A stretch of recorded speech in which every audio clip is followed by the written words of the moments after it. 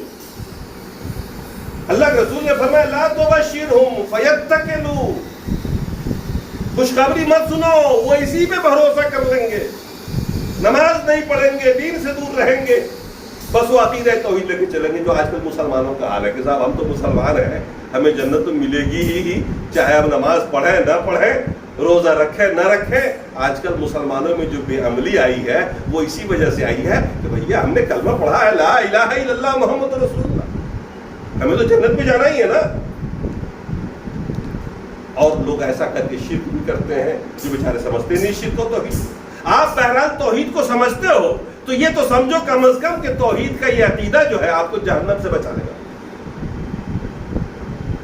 جنت کا خواب نہیں دیکھ سکتے آپ اس کی بنیاد پر، اس کے لیے ضروری ہے کہ آپ اللہ کی فرمانبرداری کریں، اس کے رسول کی اتباع کریں، نماز کے وقت پہ نماز پڑھیں۔ نماز پڑھنا بڑا آسان ہے، پانچوں نماز ملا کے گھر پہ جا کے رات کو 10 بجے پڑھ لینا بڑا آسان ہے۔ نماز کو نماز کے وقت پہ پڑھو، روزے کو روزے کے طریقے پہ رکھو، جتنی بھی عبادتیں ہیں جو اللہ اس کے رسول کے احکامات ہیں ان کو اسی طریقے پہ آپ ادا کرو جس طریقے پہ صحابہ نے کیا، اللہ کے رسول وہ آئیڈیل ہے ہمارے لیے، وہ مثال ہے ہمارے لیے، اور دین کو وہاں سے سمجھو۔ اللہ تبارک و تعالیٰ نے یہ توحید کا جو ہمیں اور آپ کو دیا ہے نا، یہ کسی مذہب میں نہیں۔ آپ دنیا سے الگ اسی بنیاد پر ہو۔